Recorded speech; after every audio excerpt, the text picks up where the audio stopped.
Ya, Assalamualaikum warahmatullahi wabarakatuh. Kali ini kita akan mengerjakan analisa stereografis pada struktur kekar dengan menggunakan software DIPS ya. Nah, data yang kita butuhkan itu sendiri merupakan data kekar orientasi dan DIP kekar yang sudah diukur sebelumnya berupa seperti ini. Nah, dengan bentuk data seperti ini kita bisa langsung mengolahnya dengan menggunakan software DIPS. Yang pertama-tama yang harus kita lakukan adalah ke file new. Nah, kemudian akan muncul spreadsheet seperti ini. Nah, ini kan masih datanya masih kolom datanya masih DIP dan DIP direction. Sedangkan data yang kita punya adalah strike dan DIP. Nah, maka dari itu harus kita ubah. Kita pergi ke project setting, kemudian di global orientation formatnya kita ubah ke strike DIP yang right. Kenapa yang right? Karena kita menggunakan kaidah tangan kiri dengan asumsi bahwa DIP itu berada di kanan dari strike gitu. Nah, strike DIP yang right, unitnya metric, kemudian oke. Nah, setelah kolomnya strike and DIP, kemudian kita hanya perlu mengkopikannya saja, mengkopasnya saja ke software DIPS. Nah, setelah berhasil dimasukkan ke dalam software DIPS, kita bisa langsung mengetahui diagram konturnya dengan menekan klik kontur preset. Nah, proyeksi kontur dari data yang telah kita masukkan itu adalah seperti ini. Bisa dapat kita lihat bahwa data yang kita masukkan memiliki dua elevasi tertinggi dalam kontur ini. Nah, kemudian untuk mendapatkan arah umumnya kita bisa menambahkan plane atau bidang di sini di Edusor plane, atau bisa kita menekan dengan Ctrl A. Nah, setelah itu kita arahkan kursor ke titik puncak atau elevasi tertinggi dari kontur yang telah kita plot sebelumnya. Kemudian diklik, kemudian beri label misalnya kekar 1. Nah, untuk merapihkan hasilnya kita bisa mengancek pol dan ID. Nah, nanti hasilnya akan seperti ini. Kemudian lakukan hal yang sama terhadap puncak kontur yang berikutnya.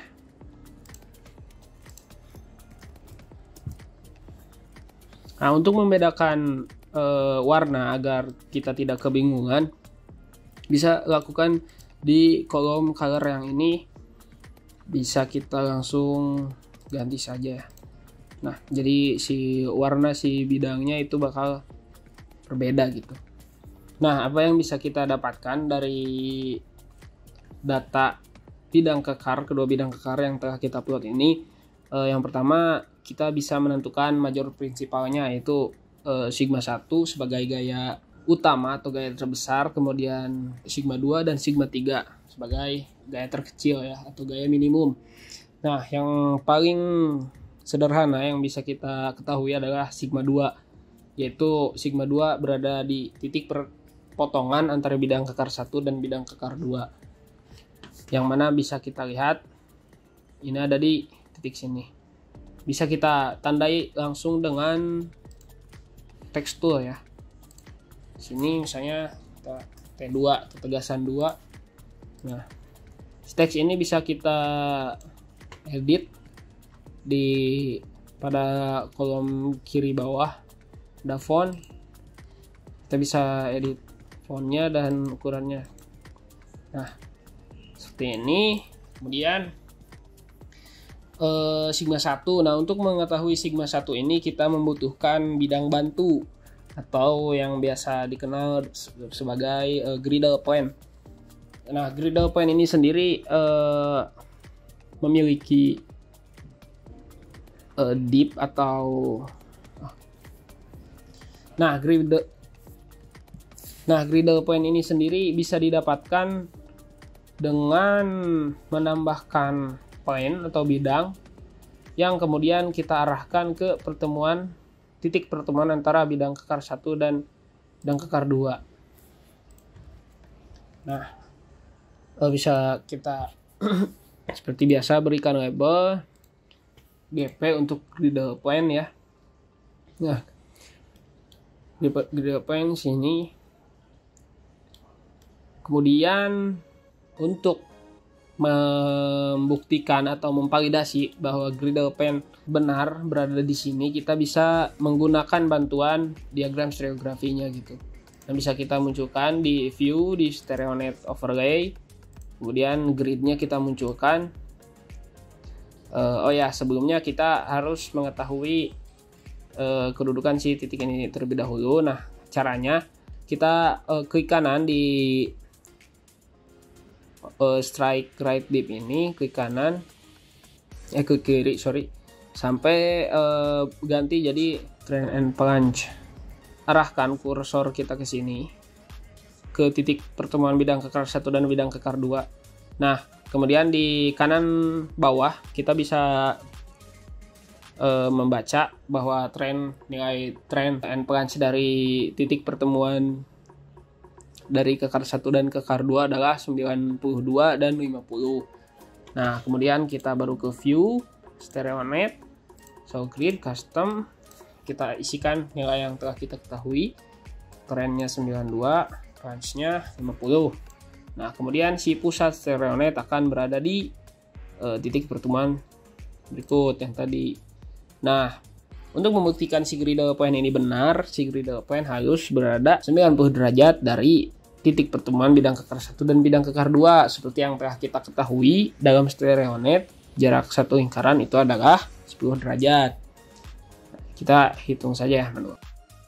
Maka griddle point yang telah kita buat ini bisa diasumsikan sebagai griddle point yang sudah benar gitu.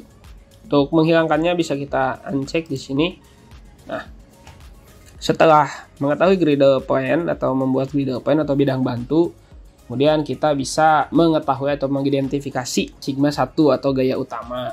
Nah, untuk menentukan sigma 1 atau tegasan utama itu bisa kita aktifkan terlebih dahulu ya.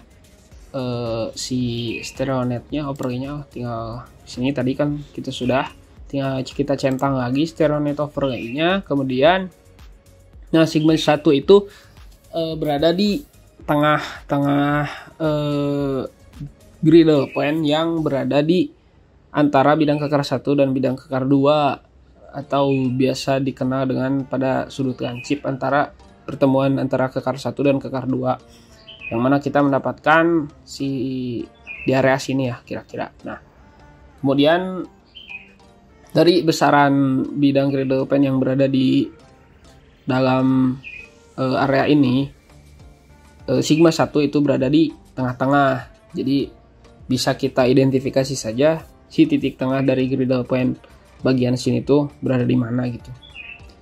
Kita bisa menggunakan atau memanfaatkan si batas-batas StereoNet ini sebagai patokan atau perhitungan. Nah, berdasarkan si bantuan StereoNet ini, maka kita bisa asumsikan bahwa sigma 1 berada di daerah sini, di sudut sekitar 270 derajat northeast gitu. Maka bisa kita lakukan hal yang sama dengan sigma 2, yaitu mengidentifikasi atau menandai daerah sigma 1 itu ada di sini.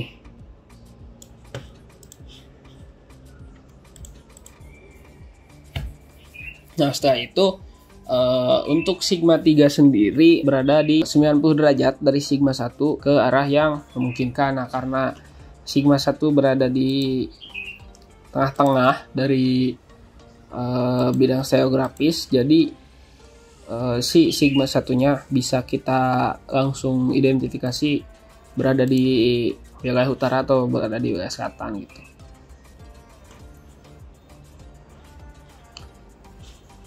Sigma 3 sendiri bisa kita langsung tandai dengan cara yang sama gitu, T3 atau sigma 3 atau gaya minimum.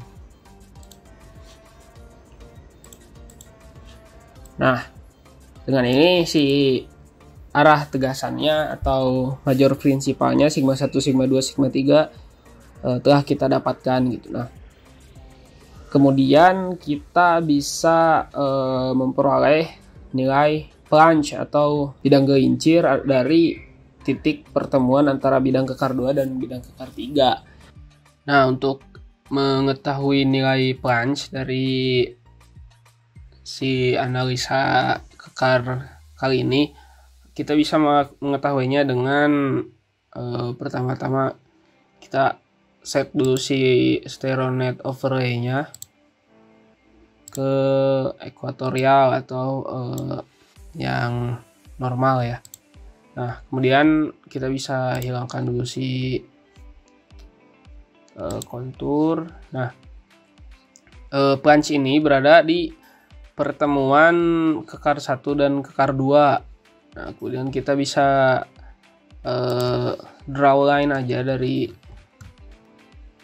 pertemuan kekar 1 ke kekar 2, tarik garis lurus ke arah east.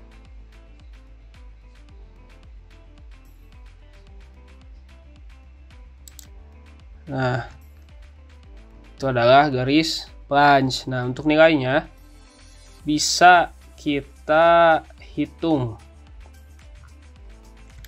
si berapa derajat. Ini kan satu kotak ini 10 derajat. Nah, kita hitung saja dari sini kan untuk besaran dip itu tuh terkeluar kan 0 derajat. Nah, 1, 2, 3, 4, 5.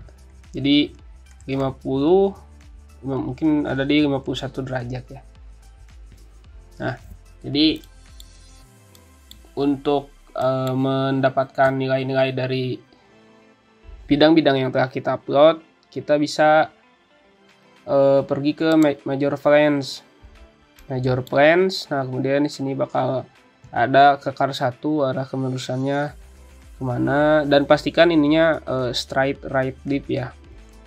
Kekar 2 319 ini 99 riddle plan, dan kemudian tadi plunge kita hitung secara manual ya. Nah, kemudian untuk menghasilkan atau kita ini kan udah selesai kita plot seluruh elemennya. Kita sekarang ekspor. Caranya ke file, export, bisa export to Excel, tapi export image file aja ya, sebagai gambar gitu. Nah, setelah melakukan penyimpanan atau pengesapan, kita bisa menghasilkan si diagram rosette. Nah, ini merupakan diagram rosette dari si data kekar yang telah kita plot sebelumnya. Nah, dari diagram rosette yang telah kita dapatkan bisa kita lihat kalau si posisi sigma 1 itu ada di sudut lancip ya, sudut lancip antara dua kemelusan kekar gitu. Nah, ini juga yang biasa kita temui di jenis kekar gerus atau shear joint. Tuh. Nah, untuk mengekspor si diagram rosette, kita matikan dulu si toolsnya untuk menghilangkan apa atribut yang telah kita buat di diagram kontur sebelumnya. Kemudian bisa kita langsung ekspor saja seperti biasa.